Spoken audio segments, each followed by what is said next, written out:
This is Dr. Gary Meadors in his teaching on the book of 1 Corinthians. This is session number 19, 1 Corinthians 7, Paul's response to issues of sex and marriage, chapter 7, verses 7b through 40.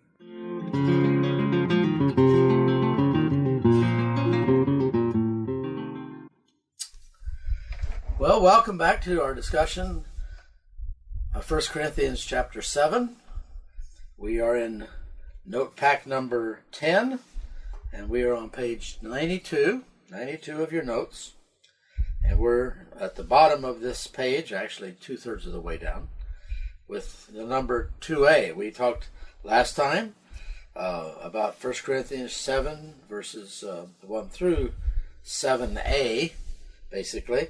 Now we're going to run from 7b or so through 24. Here's Talbert's analysis again, and as you can imagine, as we've seen, he does like these chiasms. A is each has his or her own special gift from God and so lives. A prime should have that little asterisk after A and B in the second parts of that. That's part of the formal piece of it. Live in terms of the gifts assigned to you. You can see gifts. I say to the unmarried widows, I say to the married unbelievers, and then the middle is the Lord says to the married. Well, maybe not, but there was legitimacy in the ancient world for these chiasms. There was a sense in that oral culture that for whatever reason that tended to help their public speaking and the remembering of material. Whatever the case, there it is. You can look at it and make your own decision. So, one could conform their outline to the above, if you would choose, but I'm following a kind of a more traditional outline along the paragraph line. It all comes out at the same place, but just a little bit different way of having it structured. In 7b and 8 through 16, we have what I'm calling the sanctity of marriage. 1b and then 1c here. The unmarried and widows should marry if they do not have the gift of celibacy.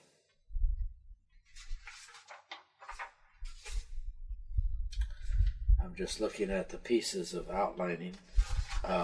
We're under 2a. Notice, because of the indentations and trying to preserve paper and space on the computer file, we go back to that left margin. 2a is marriage. Paul's gifting is not normative for others. And then 1b, the sanctity of marriage, and 7b through 16. So here we have it, chapter 7 and verse 7. I'll start at the beginning of verse 7. I wish that you all were as I am, but each of you has his own gift from God. One has this gift, another that gift.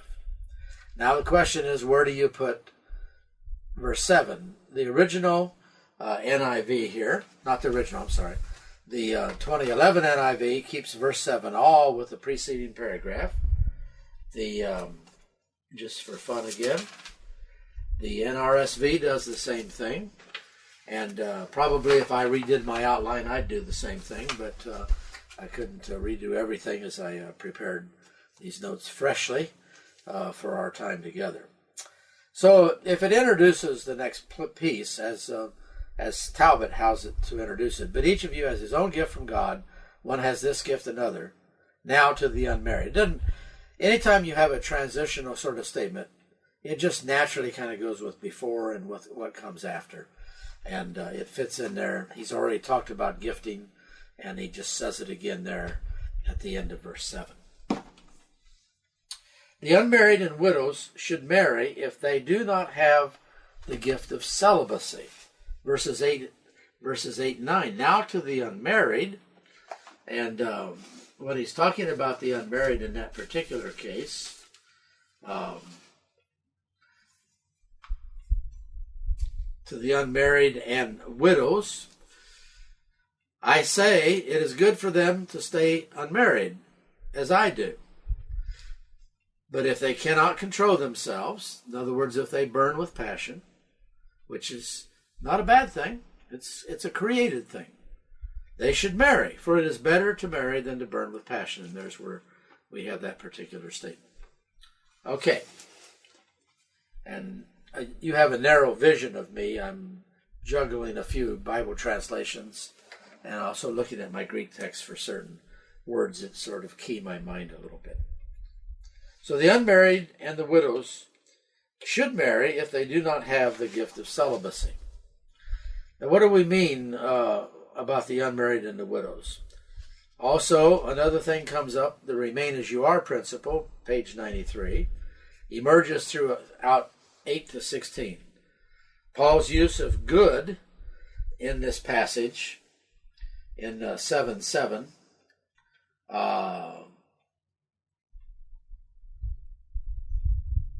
and in other places I've got my mind away from that. Let me come back and clear up this confusion. Top of page 93. Paul's theme of remain as you are emerges. It comes up as a theme throughout 8 to 16. And basically what he's saying is that as life goes on and you find yourself changing your situation, particularly in this marital thing, it's usually easier to remain as you are, now unmarried, than to remarry.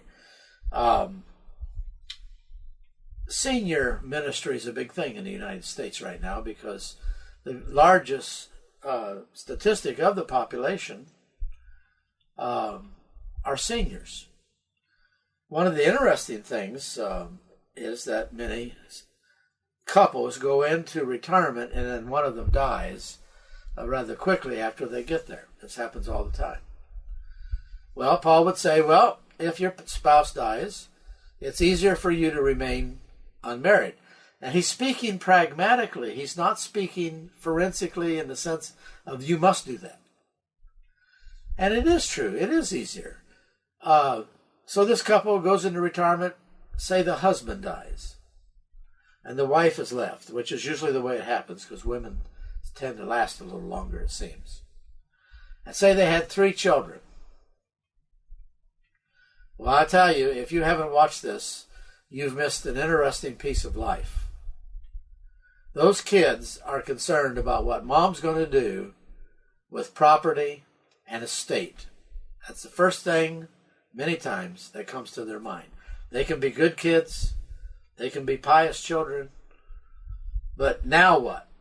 And then if mother begins to date somebody, and maybe even the children would encourage the companionship, mother's going to face some difficult questions about now what does she do with the estate if she might choose to marry this person. Who knows when she's going to pass?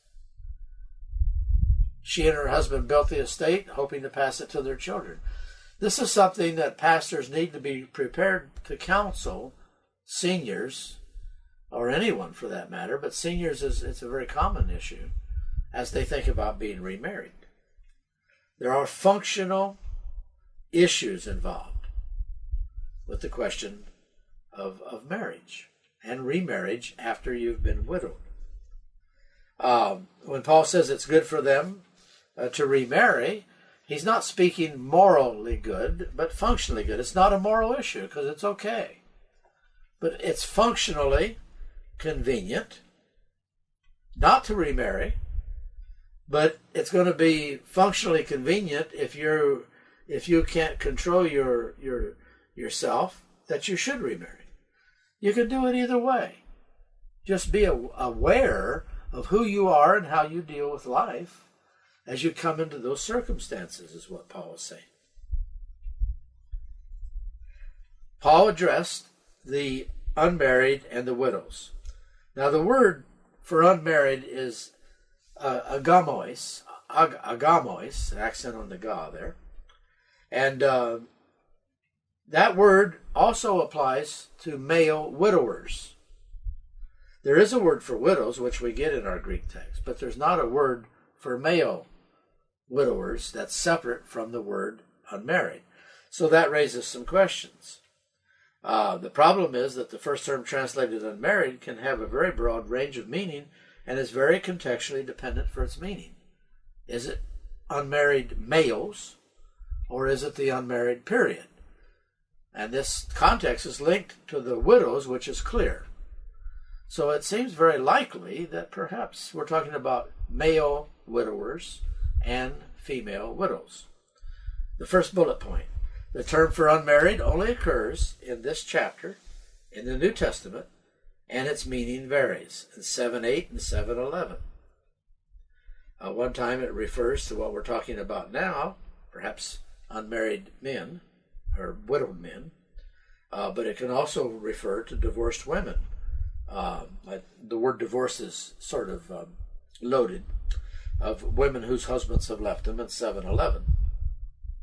It can refer to a single man in 7:32, or to a single virgin woman in 7:34. So this word is all over the map. It's all over the map. And you have to deal with it in context, because the word won't solve the problem. Unmarried may cover everyone in that category: widowed, divorced, abandoned, never married. Witherington chooses to translate this to the unmarried and especially the widows, thus focusing its meaning to the widows. It doesn't solve all the problems either. So language is not yield its meaning on the surface. A number of prominent commentators have noted that this term can mean widowers, the male counterpart to widows. Such an approach is logically attractive and provides balanced pairs, as we have down through these passages. In the overall context of 1 Corinthians 7 and its various categories, this would make good sense. It also avoids the unlikely attitude of Paul to lump all categories of single and single again and widowers into one nondescript group called the unmarried. So it makes good sense to me that we're talking about unmarried men and unmarried, we're talking about widowed men and widowed women. When Paul says, as I am, in 7:8, is he putting himself under the unmarried category or under the widower category? We don't know whether Paul was married. We have reason to believe that he was. It's a good creative construct. But we have no direct text that tells us all this. You see, Paul was a Jewish elder, and he was probably a Pharisee. And the expected norm for elders was to marry. That was the expected Jewish norm for all men. It is unlikely that Paul was never married, although it seems clear that he's presently unmarried. But what was his status? Is Paul a widower? Did his wife die? Or did his wife abandon him when he became a believer? That's very likely. We just do not know. Garland goes on about this, as other commentaries do. You can read, but at the end of the day, we don't know. But he was in a state of not being married. Sure would have been easy if he'd have told us, wouldn't it? 7:9 makes it clear that widowers and widows who do not have the gift should remarry. The use of burn in 7:9 most naturally in this context refers to burn with sexual passion, not burn in Gehenna, which was a rabbinic idea, but only needs to observe the tragic history of many celibate priests. If you say don't remarry as a widower, or it's better not to remarry, and you look at the history of the Roman Church, or any Christian religion, denomination, that has celibate priests, and you see the damage that denying a legitimate outlet for one's passion can cause. It can cause lots of damage. We've just heard it on the news this week. Another cardinal who had problems with his celibacy. And it's plagued the Roman Catholic Church over the last 20 years, particularly. It's plagued it since it was born, but at the same time, it's come out into the news and created havoc in the Roman Church in the U.S. and in South America in recent decades. They buried it before then. This also supports celibacy as a gift and not a choice for them to remarry. Remarriage is the norm for people who are widowed. Unless they don't need it. Unless they don't want it. My observation is that older individuals, and I mean we're talking people into their 80s and 90s who get remarried, they're not, some of them younger may do it for sex, but most of them are doing it because they're lonely. They want companions. But I'm telling you, it wreaks havoc when you're a pastor of a senior community. It's an interesting scenario to deal with. But remarriage is okay. In fact, it probably is the norm, particularly for younger widowers and widows. I know one prominent individual whose name I won't mention, who was a pastor, was a seminary professor, and before his wife died, he held very strongly to the idea that an ordained elder, as he was, should not remarry if his wife dies. Then his wife died. It wasn't too long after that, a few years maybe, that he remarried. Okay, now he's got to change his view. Let's be careful about how we set views in cement when they are not prescriptive items, but are items that relate to the way life is. Marriage, remarriage, in the widower situation is a norm.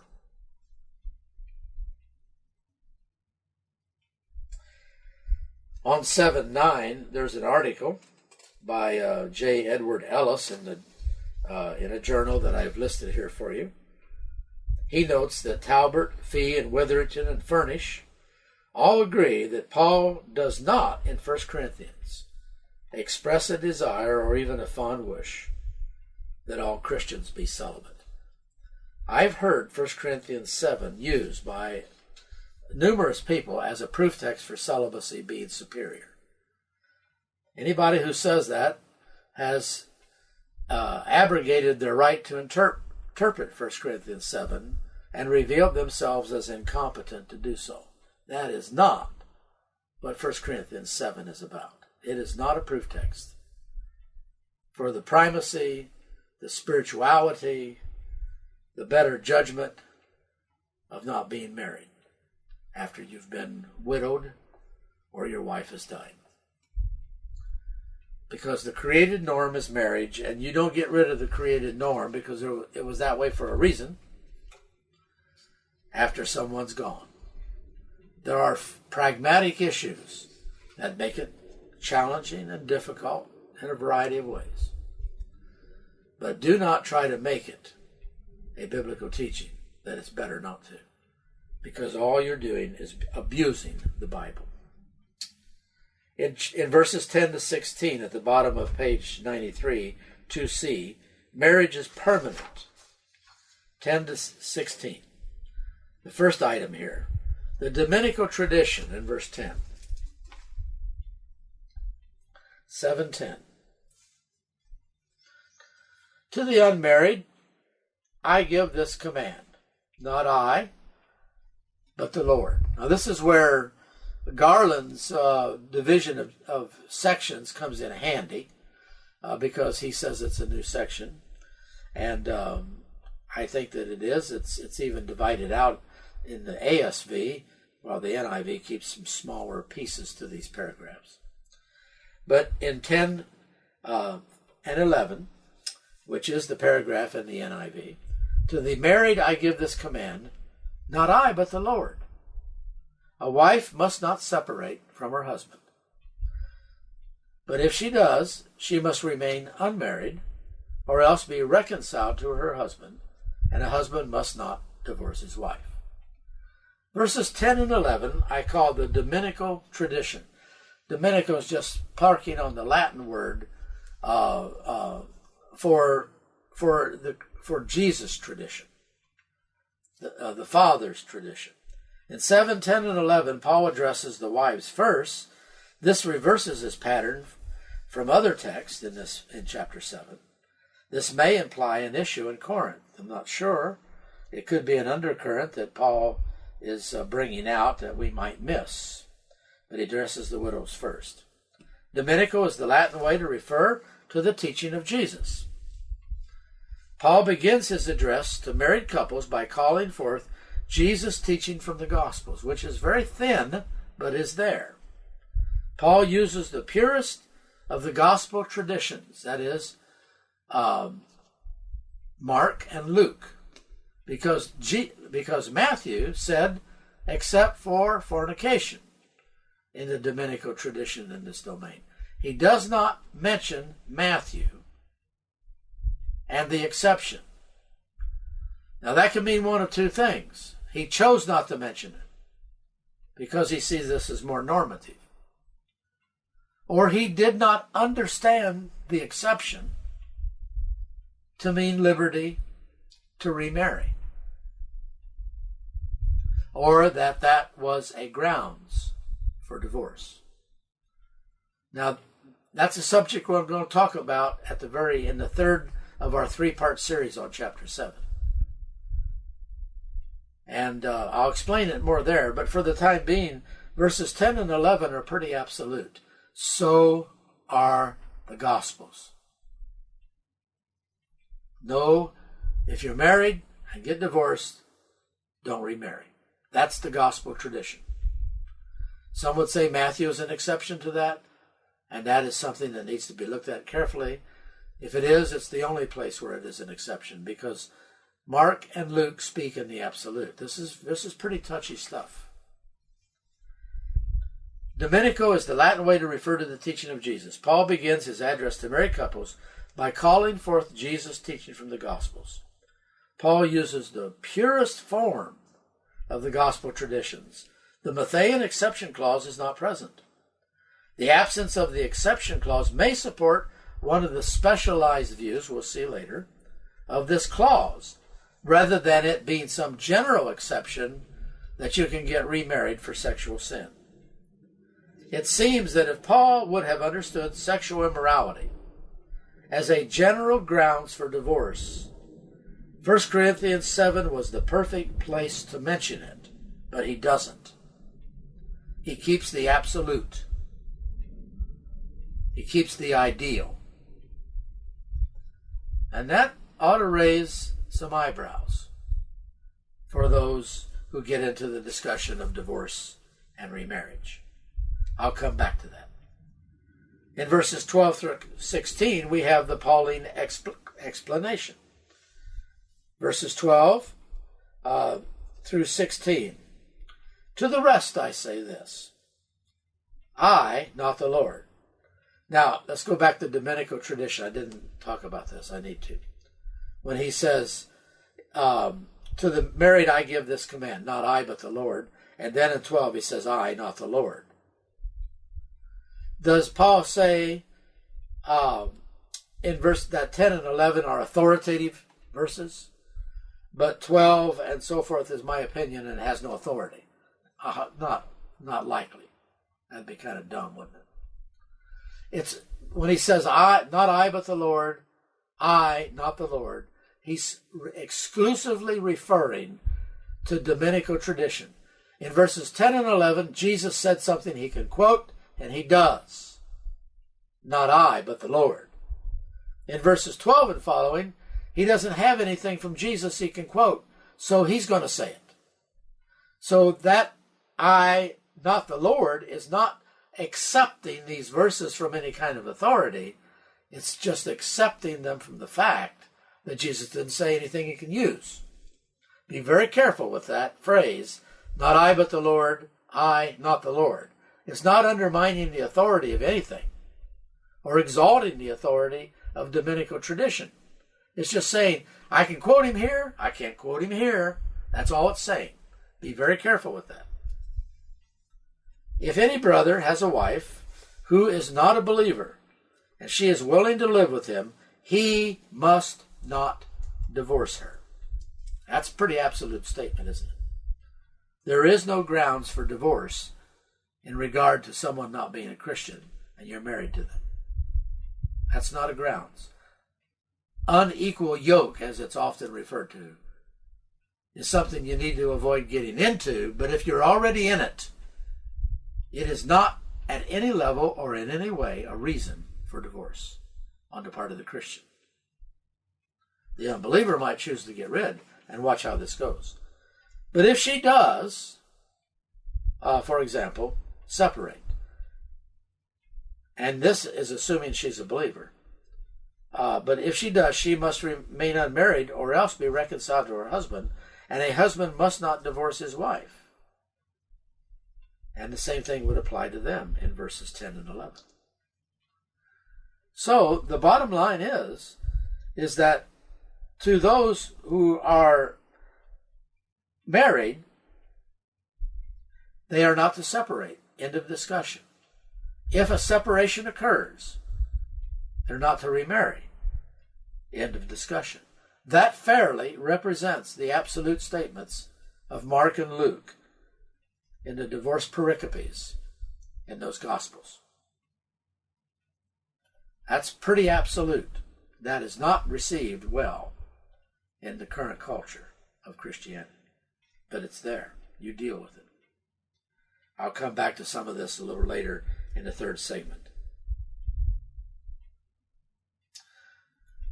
And I'll say just again, the end of that paragraph, the second paragraph on page 94 at the end of it, it seems that if Paul would have understood sexual immorality as a general grounds for divorce, this is the perfect place to bring it in.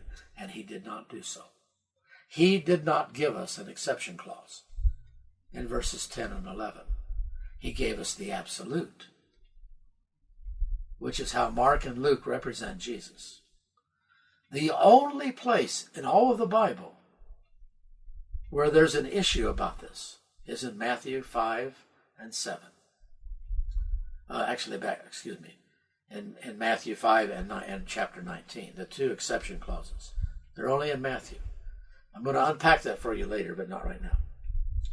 Verses 12 to 16, the Pauline explanation. Paul affirms the sanctity of marriage even in mixed relationships between the unsaved and the saved. To the rest I say this, I not the Lord. If any brother has a wife who's not a believer and she's willing to live with him, he must not divorce her. That's absolute. And if a woman has a husband who is not a believer and he's willing to live with her, she must not divorce him. For the unbelieving husband has been sanctified through his wife, and the unbelieving wife has been sanctified through her husband. Believing husband. Otherwise, your children would be unclean, but as it is, they are holy. All right. What about 12 to 16? I better read 15 to 16. But if the unbeliever leaves, let it be so. The brother or sister is not bound in such circumstances. God has called us to live in peace. How do you know, wife, whether you will save your husband? In other words, if you remain together, your influence could bring him to salvation. Or a wife could be brought to salvation through the husband's testimony in the marriage. This is pretty straightforward, unequivocal stuff. You can play hermeneutical ventriloquism all you want, but you can't get rid of it. Be very careful that you don't abuse the Bible in the domain of divorce and remarriage. Now let's think through this a little bit here, and we'll think through it more later. Verses 12 to 14. Paul's use of I, not the Lord. 7, 12, and 13 clearly teaches that the marriage bond is not trumped for some spiritual reason. Now that was clear in 1 to 7, but it's clear again. Just because you're a believer and you're married to an unbeliever doesn't give you a reason to get divorced and go find yourself a believer.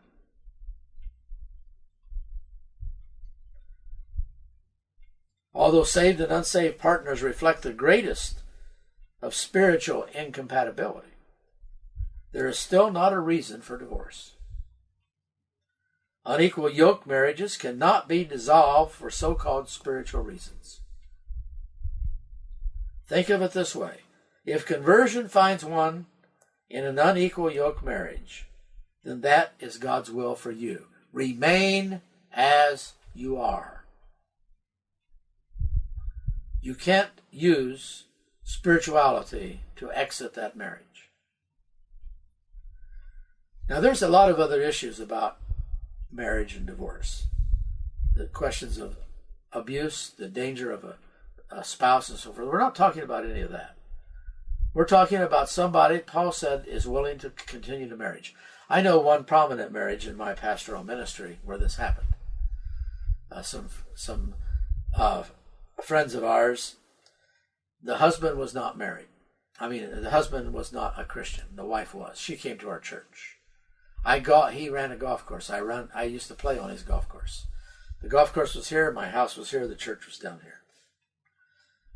He would come to church with her, not always, but frequently. I went and I talked to him till I was blue in the face. He did not have any sense that he needed Jesus. He was as honest about it as the day is long. He had no compulsion. He had no motivation. He had no conviction that he needed Jesus. But he was more than happy for his wife to be involved in the church and to go to church. He even closed the golf course, if I remember correctly, on Sunday. And sometimes he would come with her. Well, I left that pastorate, and it was decades later. I went back to that church, and guess what? He's now a Christian. It took a long, long time, but he finally came to Christ. Now, there's all kinds of stories about these things. Stories are not an authority for the text. But the fact is that how do you know that you're living godly in an incompatible situation won't bring that other person to Christ? Now, you got to be careful how you do that. You don't browbeat them with the church. You don't browbeat them with, oh, they're just an old sinner. You don't browbeat them with this and that. You be a good wife. You be a good husband. And see where it goes. You are not to initiate the leaving in a situation where they're willing to stay. I've seen some pretty interesting situations like that I could go on and on and on about, but I'm not going to do that. You probably have your own illustrations. Spiritual issues does not trump marriage. Marriage is marriage, end of discussion. The code of holiness, what's that about? It is interesting that Paul has reversed the metaphor of defilement. In 5:6, he talked about bad leaven. In 6:15 to 17, he talked about bad leaven. But now, he's got a leaven metaphor whereby the believer may be able to reach the unbelievers, and the children may be led toward Jesus because of the Christian partner in that marriage. It's just the plain old facts. There's nothing secretive here. The focus, however, is environmental, not forensic. The unbeliever is not going to be saved just because of the believer, neither are the children. It's functional. It's environmental, not forensic. The Old Testament had a tradition of holiness by association. Exodus and Leviticus, even Romans 11. Leon Morris makes this statement. It is not possible here to give precise definition of what this verse signifies, that is verse 14. But it is a scriptural principle that the blessings arising from fellowship with God are not confined to the immediate recipients, but extend to others, mainly those others who see the recipients of God's grace. So a good Christian in an unequal yoke marriage, not to initiate it, but when you're in it already, or you maybe even slid into it during a time of not being consistently Christian. You're in it. That's the end of the discussion. You're in it. Stay and live for God. And pray that your partner may come to know Jesus.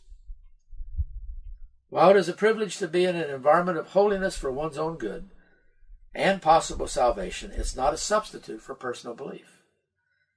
All in all, the marriage really is a sacred institution. Paul's argument here,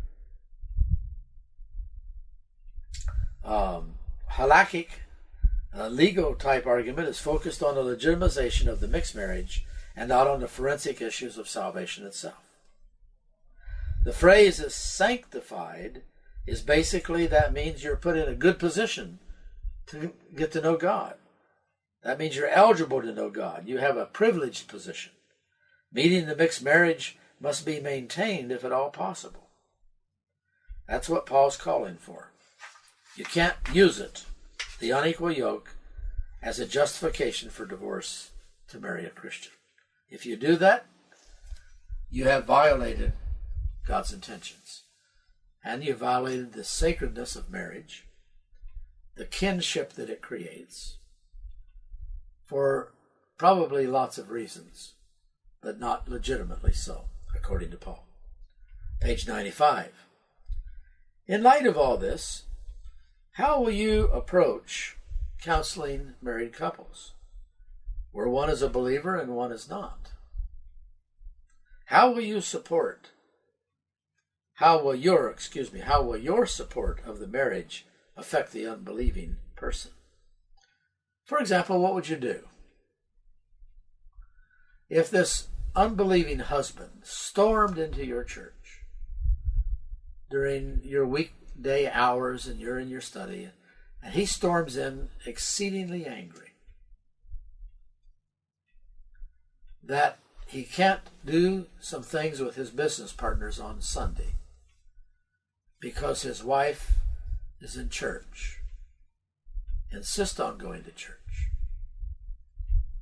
And he has explicitly asked her on occasion, and he makes this point. He says she can go to church all she wants, but every now and then, once every month or once every 2 months, she needs to be with me for the good of my business.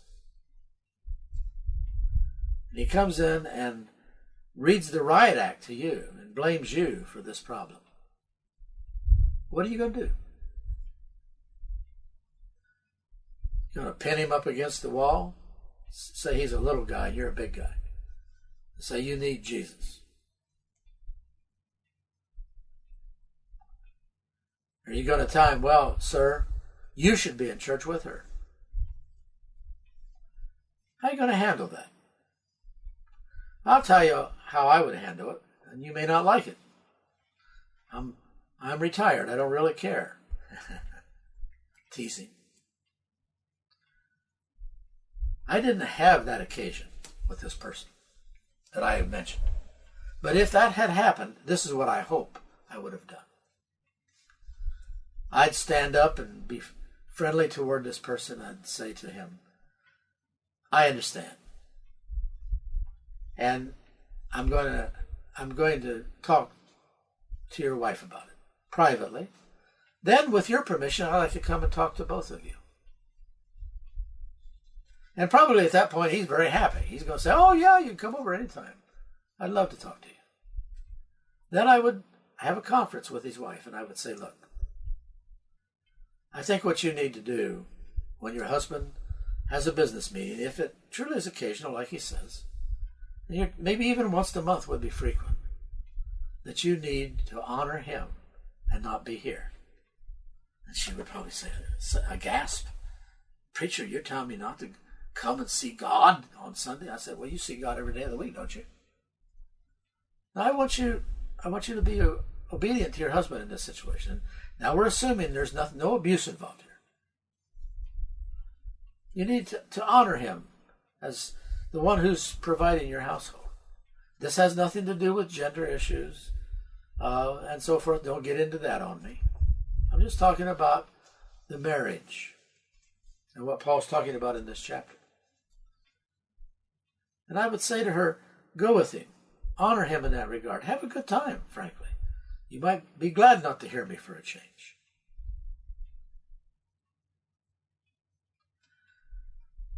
And I dare say that her husband's going to be shocked Sometimes shock is the best way to get people's ears open, get their eyes open. And I would follow up and go to their home later and just have a social time and talk. Share Christ. Not in a pushy way. Let the marriage work. Promote the marriage. And by doing so, you're actually promoting God. And you have a better avenue for Christ to enter into that situation than if you stiffen up and start acting more pious than you really are.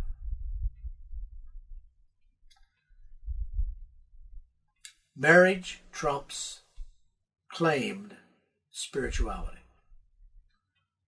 You can't walk away from this passage honestly and not see that fact. Now, as I mentioned, this passage is not to be used to cover up spousal abuse. If this man had been beating his wife, I would handle it in a very different way. But he was a good husband, providing, even loving, even coming to church on occasion, but not very often. You've got to use some good sense.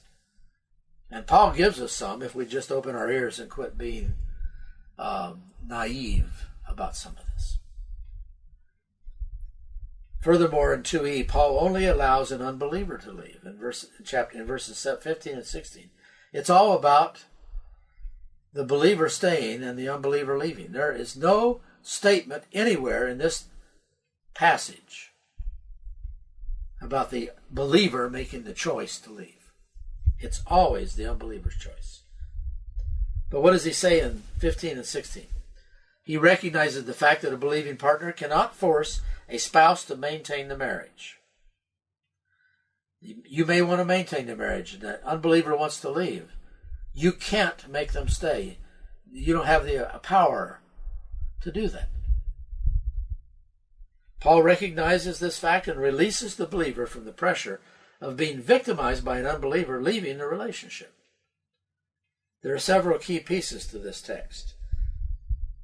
Notice how the NASB, I quote this one this time, "Yet if the unbelieving one leaves, let him leave. The brother or sister is not under bondage in such cases, but God has called us to peace." The ESV, "But if the unbelieving partner separates, let it be so. In such cases, the brother or sister is not enslaved. God has called you to peace." Notice the difference between the NASB and the ESV. The NASB, "under bondage in such cases," brings in a contextual statement. The ESV says you're not enslaved, period. What's enslaved referred to?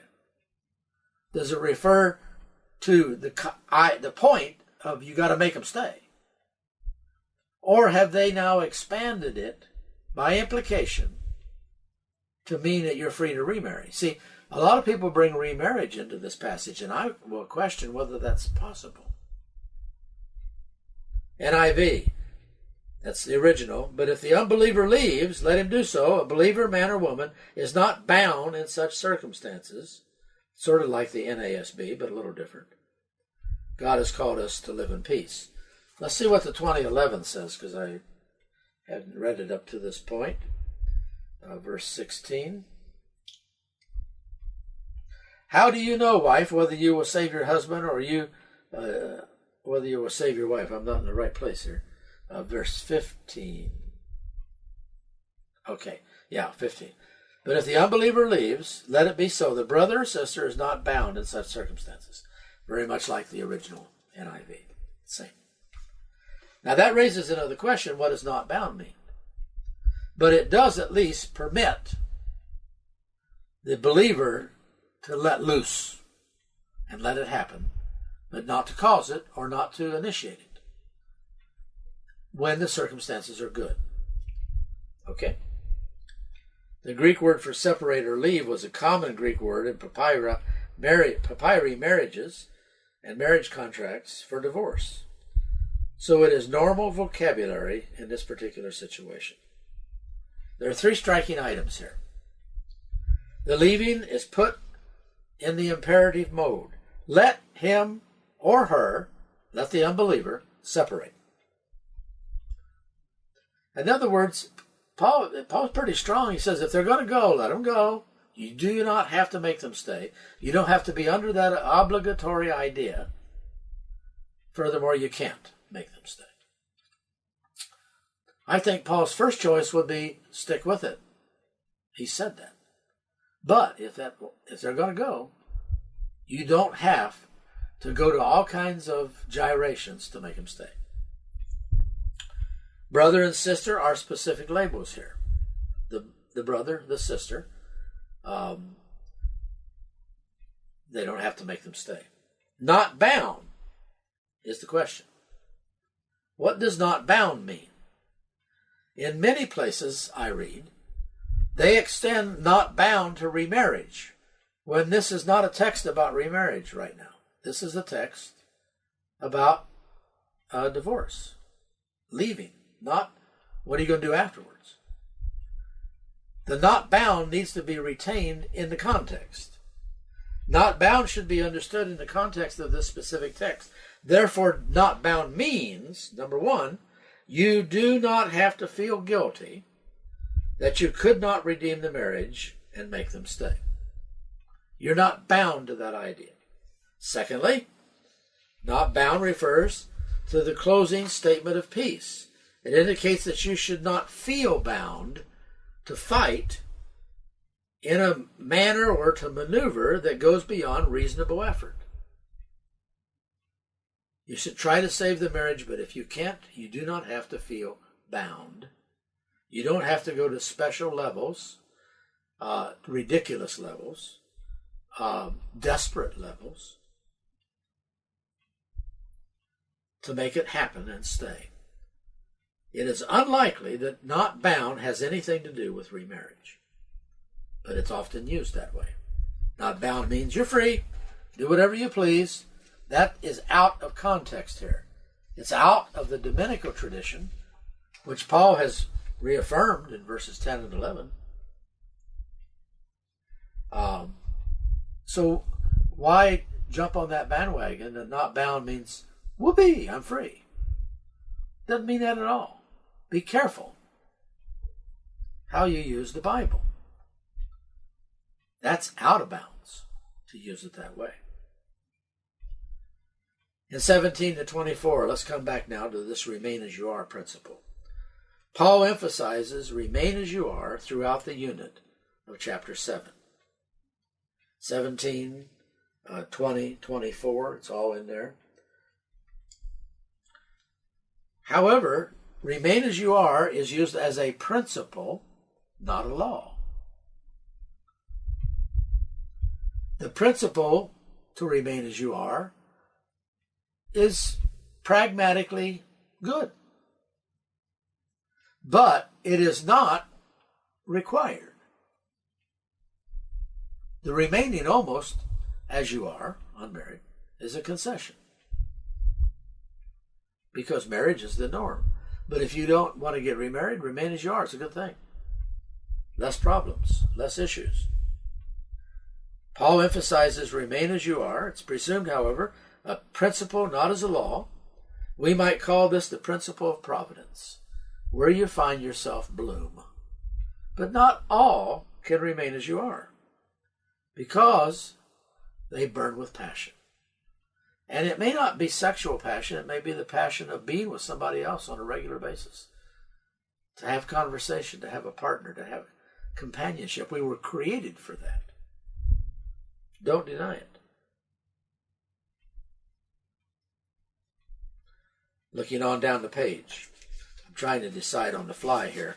Can I get through this and get on to the next level? I've got to get to page 99. I'm on page 96. I'm going to take about 15 minutes. It's going to go a little longer than usual, so that we have 3 units in chapter 7, not 4. Okay? The last part of chapter 7, verses 25 to 40. I don't know if you're hearing that or not. That's the first time that I've lived here for 10 years that the ice cream man and the music they play has come by. I almost am ready to run out and get an ice cream and leave you here, or I could bring one back and eat it for you. But we're going to stay, and I'm going to finish the chapter. I'm going to sacrifice for the sake of 1 Corinthians and for your sake. Paul's advice to the unmarried. And verse 25 and verse 40 sort of balance. 25, now about virgins I have no command. Verse 40, in my judgment she is happier if she stays as she is. I think that I too have the Spirit of God. And it's about married or being unmarried and married. Okay, enough. Moving on. For the betrothed, that is it the engaged? The literal rendition of verse 25 in the NRSV, now concerning virgins, I have no command of the Lord, but I give my opinion. There's no Dominical tradition. I'm going to tell you what I think. I'm an apostle. What I think counts, but it is not necessarily the last word on the statement. So he's giving advice, but good advice from his standpoint, but not normative advice necessarily. Let's look at the NIV 35. I am saying this for your own good, not to restrict you, but that you may live in the right way in undivided devotion to the Lord. There's another problem with, or 25, I read 35, 25, excuse me. Now about virgins, I have no command from the Lord, but I give you a judgment. Notice the new NIV, 2011, kept it generic and didn't try to deal with it. I'm going to show you a chart in a second that's going to go in lots of different directions here. So when it brings up virgins, what does that mean? Does that mean they've never been married? Does it mean they're engaged people? Maybe they're betrothed to somebody. That was a very serious thing in the ancient world. Where is it going to go? Is it a father's daughter, or is it when they were betrothed? Some of the authority shifts to the future husband, but not sex. Who controls the virgin at that point? Who controls the woman? The father or the husband? Some cultural things going on. For the betrothed, engaged, Greek equals virgins, and most of the translations leave it that way so that we have to study to figure it out. The present crisis flavors the prospects of marriage. The remain as you are is the wisest course of action, but marriage is still permitted. I need to read this text out loud to you. 7:25. Now about virgins I have no command from the Lord, and I give a judgment as one who is trustworthy by the Lord's mercy. Because of the present crisis, please underline that. This flavors this whole context right here. May flavor the whole chapter, but certainly it flavors this present paragraph. The present crisis we'll talk about in a moment, but it most likely relates to Paul's, it could relate to something that has happened historically, some think that, or it relates to Paul's eschatological view that Jesus is coming any moment. And regardless of eschatology, you don't have to be a pre-tribulational rapturist to say that the next event in the eschatological plan is that Jesus is coming. And so consequently, it's not about any of those kinds of issues, that is, the raptures and stuff like that. It's just that the eschaton is about to dawn on the world. And Paul lived with that in mind. Because of the present crisis, I think that it's good for a man to remain as he is. If you think about Jeremiah, who was commanded not to marry because of the Babylonian captivity. Don't get married because it's going to get awful complicated, Jeremiah. So I'm telling you, I'm going to do you a favor. It's not going to be fun, but I'm going to do you a favor. And Paul, in a sense, is saying, well, we're not Jeremiah's time, and I'm not going to quote Jeremiah to you. I'm not going to beat you with the Bible. But I want to tell you, as your mentor, that you ought to think about this, because The crisis is about to fall on us. The eschaton is about to dawn. You may not even have time to have children, and if you do, you may not have time to raise them. And what kind of challenges are you going to face? He was conditioned in that way, because he's not dealing here with an absolute no. He's dealing with advice, and his advice comes from his own personal perspective, which was a good one, but we've seen that the eschaton has stretched itself out a little bit. Because of the present crisis, I think it is good for a man or a woman to remain as they are. As you pledge to a woman, do not seek to be released. In other words, if you're betrothed, go ahead. Are you free from such a commitment? Then don't look for a wife. In other words, remain as you are. But if you do marry, you have not sinned. See, there may have been a subgroup in Corinth that was struggling with this. People who were engaged, were about to get married, stopped because they became Christians. What are they going to do? Paul's dealing very tenderly with this, frankly. But if you do not marry, you have not sinned. But if you do marry, you have not sinned. And if a virgin marries, she has not sinned. But those who marry will face many troubles in this life, and I want to spare you, but that's conditioned by the present crisis. What I mean, brothers and sisters, is that the time is short. Here comes the eschatology. From now on, those who have wives should live as if they do not. Those who mourn as if they did not. Those who are happy as if they were not. Those who buy something as if it were not theirs to keep. Those who use the things of the world as if not engrossed in them. For this world, in its present form, is passing away. So the eschatological expectation of Paul flavors this in an immense way. You might say, well, it should flavor us too. Well, yes, it does in certain ways, but we can see pragmatically that because 2,000 years has happened since Paul said that the any moment eschatology that Paul seemed to own is not to trump the normative biblical narrative of how to live your life. And if you're going to get married, but you're going to live with the consequences. That's what Paul is saying. It's normal. It's biblical to go ahead and let the virgin marry. Let the father give the virgin to be married. Let the betrothed husband fulfill the marriage. But it's going to be tough, is what Paul is saying. He's not trying to get them out of it. He's just being honest in their management of what they're going to do. I would like to follow up on that for some of them who lived another 40 years and Jesus didn't come. I'd like to know what they have to say now. That would be an interesting conversation, wouldn't it? None of you are in that category, so we can't have that conversation. Top of page 97. The audience for this section are the virgins. The Parthenos, that's the Greek word for virgins.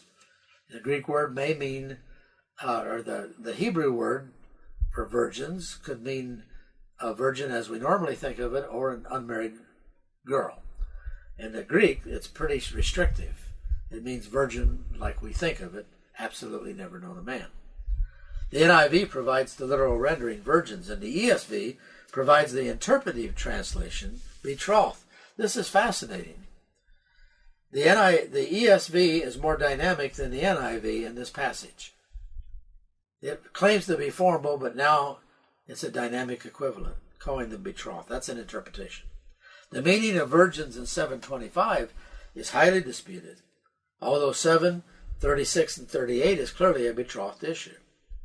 So there could be a broader category in 725 that differs with 7, 36 to 38.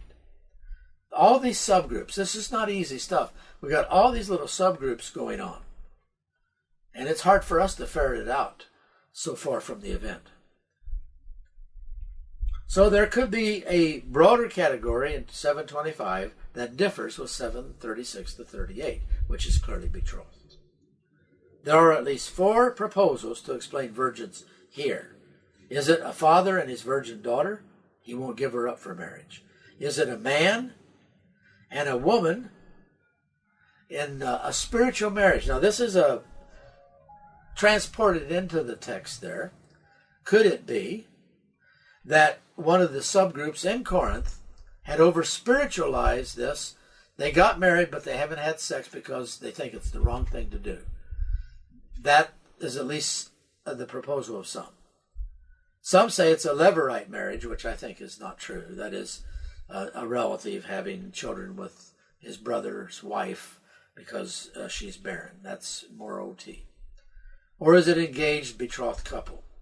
The father-daughter, the number two, the man-woman, and the spiritual marriage, and the fourth one are pretty common. If you look at commentaries, people argue those views mostly. Garland observes, the most plausible option is that the virgins comprise betrothed women. Presumably those who are engaged have misgivings about whether to go through with their marriage because of the present distress, and perhaps because of a wrong view of sex and marriage. We just don't know. Some think the present distress is a local famine. Winter argues for that. Some think the present distress is some localized persecution of the community. The Theological Dictionary of the New Testament argues for that. Some think the present distress, most of them do, is the eschaton that's about to dawn. Barrett, Conzelman, Garland, and most interpreters see it as an eschatological issue. Dealing with localized challenges is part and parcel of being Christian. It would not call for extreme measures that Paul was suggesting in this, that you need to be careful because of the present distress. 7:29-31 also gives a strong eschaton flavor to this context. Questions to consider. If Paul had our perspective on the temporal aspect of waiting for the eschaton, would he have given the same advice?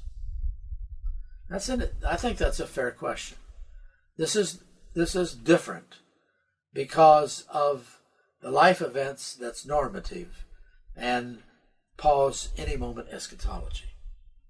We still have an any moment eschatology. We don't know when God's going to break into history. We can't say it will be 1,000 years from now or next week. That's always been true. You live with that expectation, but you manage your life as if there will be time for the management to take place. Those things are kind of held equally. Manage your life as if you'll have time to make it go out. Manage your life as if Jesus is coming tomorrow. We hold those in tension. They don't come together. They're in tension. And we have to deal with that as Christians. Talbert sees Paul raising and responding to 4 issues. I'm going to let you read that. I'm going to move on to page 98 in the middle, or 2a. Paul honestly reflects on the real world. Marriage brings new values, and he goes on about this in 29-31 very clearly. What I mean, brothers and sisters, that the time is short from now on. Those who have wives, and we already read that. It's tough because of this possible present distress. The special issue of betrothed virgins. Who is the controlling person? In verses 36 and 38. Well, here's a list. The King James Version said virgin in its generic sense. The NASB was even dynamic and said virgin daughter. The NRSV was dynamic and said fiancé. See, they're interpreting. Dynamic is interpretive translation. It's functional, yes, but it's not fully formal. ESV, toward his betrothed. The New English Bible, a partner in celibacy. Oh, jeez. That's that subgroup, I guess. NIV, toward the virgin he's engaged to. 2011, the same way. There's a footnote in the NIV that calls him his daughter, like the NASB. And the New Living Translation, his fiancé, which would be the same as betrothed. Look at those versions, and they're all over the place. This is a challenging passage. and one that you'll need to think about more. I can't solve it for you. I can only stimulate you to realize that it's something that you need to think about and be humble about. There are 2 or 3 options here that can be explained and can fit the context without too much tension. You can look at those, and then you can either make a choice or just share with your people a teaching moment. The teaching moment is that we are uninspired interpreters and that God will have to clarify some things for us in the eschaton. You can only imagine the literature based behind this verse. It's massive. 736 has 2 conditional clauses. That's if. If, and I'll read 736 because I need to explain these clauses a little bit. I know I'm getting longer, but we're going to do it. 736. If anyone is worried that he might not be acting honorably toward the virgin he is engaged to. That if, we talk about ifs at certain classes, and here again it's all contextual, but if, and it's probably so, that somebody's worried. It's assumed to be a fact. That's the rhetorical nature of that particular if. But the second if, and if his passions are too strong, that's not an assumed if. That's a if at any time in the future his passions are strong. The word if can be 4 ways. 3 of them are particularly in the Bible. First, second, and third class conditions. If assumed, if but you weren't, and if at any time in the future. If we confess our sins, he is faithful and just to forgive us our sins. That's a third class condition, if at any time in the future. It's not assumed that you will, not assumed that you won't, for that matter. I could digress for a whole page into ifs in the Bible, but we won't do that. Maybe you'll get curious and figure that out on your own. Dr. Boyer, Boyer, who's in your bibliography on 1 Corinthians, Boyer, wrote some articles in the Grace Journal on the word if, and the clause if. You can look those up to your heart's content. They are available online. If you look a bit, you'll find them. 738 is an important point. Let me see this verse. I'm getting close here. I'm going to make it one way or the other. Yeah, I'm going to make it. 738. So then, he who marries the virgin does right, but he who does not marry her does better. Woo! Now we got 2 classes of Christian. Right and better. What does better mean? The range of meaning for the Greek adjective includes higher in rank, preferable, better, sometimes superior. As an adjective, it's more useful, more advantageous, or better. This word can be an adjective or it can be a comparative. Or it could be a simple adjective or a comparative adjective, if you please, to be clear. Or it could be an adverb, the manner of something. Whatever it is, comparative in this text is not moral, but functional. Let me say that again. The sentence is there at the bottom of 98. This term is a comparative on a moral basis. Not on a moral basis. Pretty important not, isn't it? Not on a moral basis, but on a functional basis. Paul is not meaning better is a superior choice, a better choice, morally, or even biblically, but that it is a functional better because of the present distress and the problems that are going to arise as a result of that. That flavors the last part of this chapter. He observes that singleness is better, not because one situation is inherently better than the other, but at the same time, when Fee says that, it's precisely what Paul has argued, that it is not inherently better. It's just functionally better. I think you might be getting at by this time. There's a difference between what is legally better, what is functionally better. Paul has said, legally you may, but functionally, look out. You're going to have problems, and the present distress is going to aggravate it. Well, there's a lot for you still to do in chapter 7, but a couple of hours on chapter 7 is all that we can devote in our current setting. There's a statement for widows at the very end, verses 39 and 40. Let's look at this as we depart chapter 7. A woman is bound to her husband as long as he lives. But if her husband dies, she is free to marry anyone she wishes. You see, and that's stated in Romans 2. Death dissolves the marriage bond. But he must belong to the Lord. She can only marry in the Lord. In my judgment, she is happy, that is the widow, if she stays as she is. And I think I too have the Spirit of God. And yet, Paul is not putting the widow under any compulsion about that. Younger widows are going to remarry, and they probably should. Older widows ought to think about it and not get drawn into it ill-advisedly. But at the end of the day, they may. It's perfectly permissible. They're not spiritually less if they marry.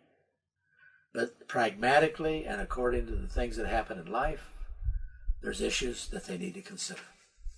I think that's relatively clear if we read the text correctly and come to the fact that we need to think about it in that way.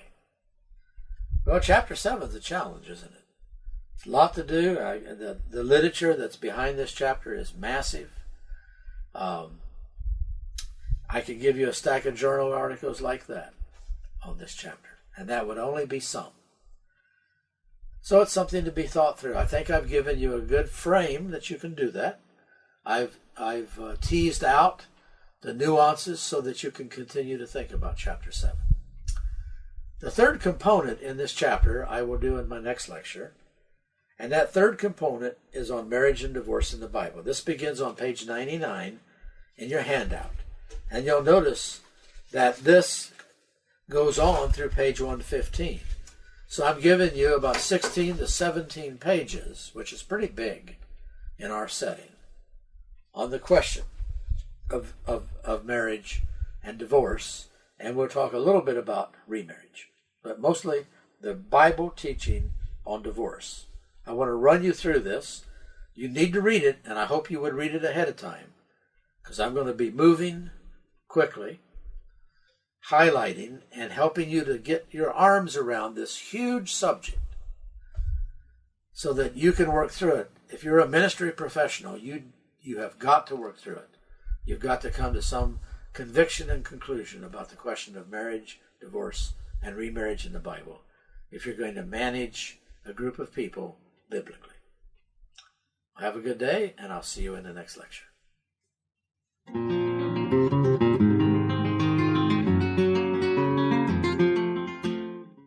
This is Dr. Gary Meadors and his teaching on the book of 1 Corinthians. This is session number 19, 1 Corinthians 7, Paul's response to issues of sex and marriage, chapter 7, verses 7b through 40.